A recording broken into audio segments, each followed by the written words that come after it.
All right. Welcome to Security Guy Radio, Black Hat 2016. What's your name, sir? Michael Covington. And what's the name of your company? Wandera.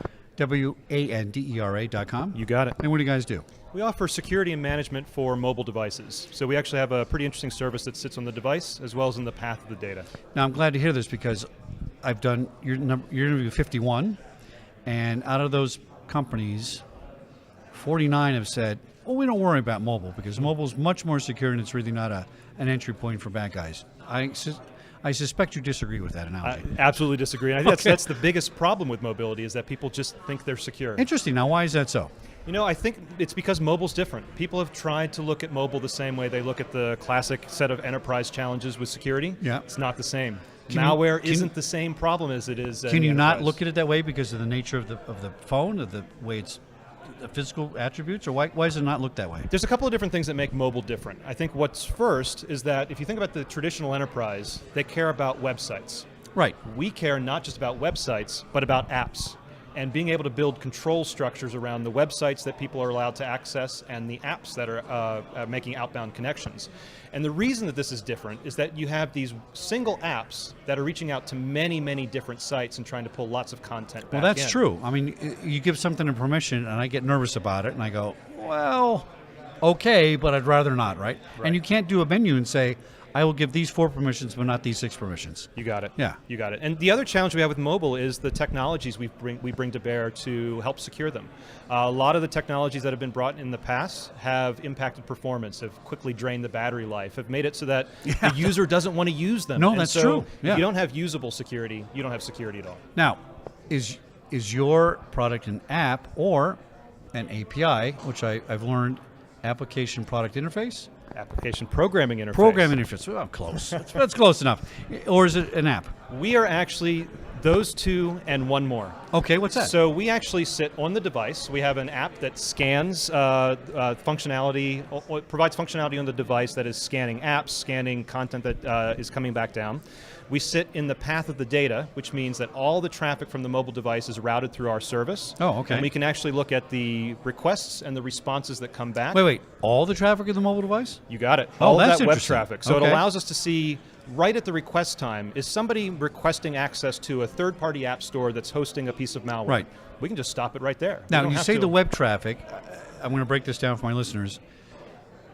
You're not talking about Verizon's network feed or the text feed. You're talking about just a browser open up on the phone. Great question, and you're absolutely right. We don't worry about the communications or the SMS messages. Right. We actually just look at the data connection. Are those attack vectors to come in through a text and open up something and say, hey, I thought it was my girlfriend, but it's not. It's a problem. You know, what's interesting about mobile is that the attacks that we've seen come through on text always go out the data channel. So they're usually giving you a URL that you're linking through and so eventually you get back to it anyway. Okay. You got it. So if it's into the text and then outward, are you catching it? We are. How do you do that? Because I get where you're catching it coming in, but Let me tell you a little bit, too, about some of the services that we offer. Yeah, okay. Because I think this will help make a little bit more sense. So we sit, as I said, on the device. We're able to scan the infrastructure that the device is attaching to. We've seen a lot of threats with the Wi-Fi hotspots. Oh, yeah. A lot of fake Starbucks, for example, popping up out there where attackers are just looking at the data. People think they're attaching to a coffee shop, and they're not. We also look for network threats being in the path of the data. We can look for bad websites, bad content coming back down to the device. We look for malware, but we also look for data leaks.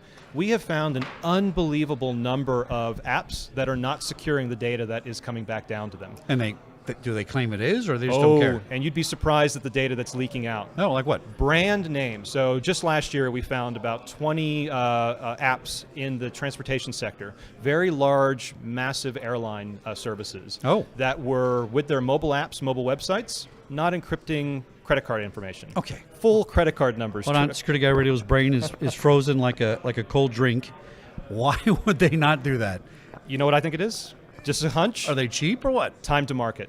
Mobile is so hot right now. People keep telling us that. People are trying to push out apps very quickly. Yeah. They're getting the apps out there without going through the proper security development life cycle. It's illogical to me because the possibility that they could be compromised could bring the whole business down. You got it. And what's really interesting here is that if we're seeing credit cards leak with expiration dates and secret codes and all that unencrypted from large companies that have a financial obligation to protect this data. Exactly. Look at PCI. Yeah, right.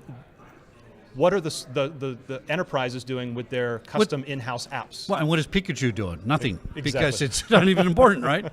Wow, and Pikachu could be exploited easier because everybody's walking around chasing that damn thing, and they may have no. I'm not picking on that, but you know what I'm saying. It's a good one to highlight this week because what the way that app was released, and this is Pokemon Go. Yeah. It was released regionally, and regions that had it released at the latter end of the cycle, we saw users in those areas downloading from third-party stores unofficial versions of the app. And it was relatively quickly that malicious versions of that app were popping up. Oh, interesting. And so if people were going outside of the default app stores to download that content, not a good move. So it's an interesting that time to market's a big deal for legitimate apps, but time to market is doable for a malicious guy. It is. It's very important for them as well. And they're actually doing the same process, which is interesting. So if you want to put out something that's bad, it's going to be just as fast for it to be criminalized. So you might as well spend a couple more minutes putting in security. I don't get that part. I never have. But it's a really good point, though, because it actually starts to address the solutions that are in place today to protect mobile. A lot of people think that they've invested in an enterprise mobility management tool that allows them to say which apps are allowed on the device and which ones aren't. Right. The problem with that is that you have no real-time control about apps that are maybe actively downloaded to be able to scan them at that time they're being used to see if there's any vulnerabilities at that time. So I'm going to use the product Lookout or something. Isn't it called Lookout? It's got that green symbol, and it's on every phone, and it's an option, blah, blah, blah. Distinguish what they do from what you guys do. So they are 1/3 of what we do. Okay, that's pretty powerful. So they sit on the device. Yep. We also sit on the device. We have a component that scans all of that traffic that comes in and out of the device through our cloud proxy. We also have an integration with a variety of these mobile device management companies where we're integrating with their enterprise mobility management suite. And we're actually getting information from them that helps inform our security decision making. And we're also pushing information back to them that allows them to have smarter service on their side as well. So those 3 different touch points are giving us a really powerful solution to look at threats from multiple vectors. And we actually don't just do traditional security, we help manage risk. And risk for us is across not just mobile threats, but with compliance. So people who are accessing sites that maybe the business doesn't want them to access. Yeah, because bring your own device is a big problem. Cloud storage is really Yeah. interesting. If your company has adopted Google Drive, for example, and I want to happen to save all of my files on Microsoft OneDrive, my company might have a problem with that, but without a service like ours, you don't have that visibility. Interesting. We also see, believe it or not, a lot of financial risk with roaming overages, with people who are just going over their data plan. Right. Having this always on, always being charged data connection on mobile, it opens the company up to a lot of risk. And so we're actually able to manage all of those 3 vectors. Well, I got to put that on my service. phone because anytime I travel, my Verizon bill goes up $100. Listen to me, Verizon. They know I'm in the store every week after I travel, and I go, "What's all this data?" Well, you must have been. Nope, I didn't turn anything on. You need a service like ours that compresses that data for you? So can I go to the App Store and get this? We actually only sell to enterprises Enterprise today. only. Now, who knows what the future will hold? Well, it's interesting. I think your show 51, like I said, 49 of the shows have told me, no, we're enterprise. We're enterprise. But the average business in the United States is what? 25 employees, and that makes up 90% of the people employed in the country. People say, big corporations employ most people. They don't, right? So why aren't we going down to the middle? I get the financial part. In other words, I'm not going to be able to pay you $100,000 a year to make this thing work. Google will, or not Google, some company, right? As a client, and you need the money to grow. I get that part. But I think our vulnerabilities are with, my stepmom who loves to use her mobile phone, doesn't know anything about it, right? Does the industry only not go there because of the financial reason or what? Most users are there in that middle space or lower. It's a good question, and I think it actually brings us full circle back to where we started, which is the industry and consumers believe mobile devices are secure. No, Most people haven't embraced the need for a security solution like this on their devices. Large enterprises who have global knowledge workers, they have. Yeah. They've seen the overages, they've seen the threats. Makes sense. I mean, it's driven by and I think cause and effect. We're seeing the investment there. What's interesting about a service like ours is that you actually get an immediate ROI for the security investment because you get the cost savings back on the data management Oh, side. just And- alone on whether your phone is on roaming or not roaming, I mean, that's millions of dollars for a big company. Absolutely. And Yeah. so there's definitely going to be a trickle-down effect there where I think you'll Right. see smaller companies embracing. You need a mobility guy. You need a security guy. Right. And you need somebody who can help manage these things. How long And you guys so been in business? We've been in business for about 4 years now.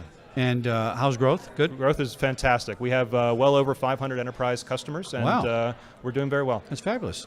Well, you're welcome to come on the show and do an hour with us and get more into depth on all this kind of stuff. Would love to. Give us the website again. Wandera.com, WANDERA. Great. Thanks for coming on Thank the you very much Scooter. for having Appreciate us. it. Thanks. Take care. Very interesting.